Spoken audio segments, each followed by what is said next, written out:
It is all connected to the mind. जो खुशी की हम बात तो करते हैं, but we never tend to understand. हम खुशी को ज्यादातर ये समझते हैं कि वो चीजों में है, लोगों में है, ये है वो है, इसीलिए हम फंसे पड़े रह जाते हैं। बट खुशी is all connected to your state of mind. क्या खुशी का कनेक्शन माइंड से है या बाहर किसी चीज से है?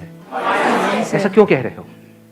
क्योंकि सर सबसे पहले फील वही मतलब होती प्रैक्टिकली समझ करके कह रहे हो या सिर्फ कहने के लिए कह रहे हो, कहीं से सुना है इसलिए कह रहे हो? Can you see that as a fact? है। Yes sir. क्योंकि अगर किसी चीज से होता तो वही चीज अगर दो लोगों को मिल रही है तो दोनों को खुशी मिलनी चाहिए थी ना। एक खुश होता है उसी सिचुएशन में, एक रो रहा होता है। एक उसके मिलने से खुश होता है, एक उसके छूटने से खुश होता है। एक शादी से खुश होता है, एक डिवोर्स से खुश होता है। तो एक बात है कि नहीं?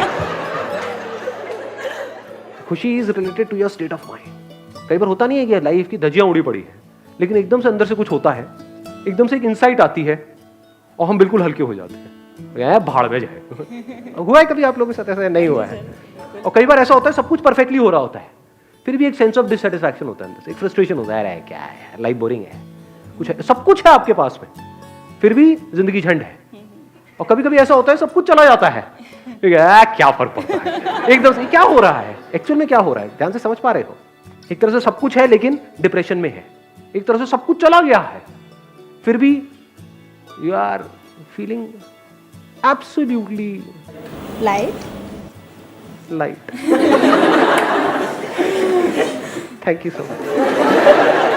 Let's give a big hand for her.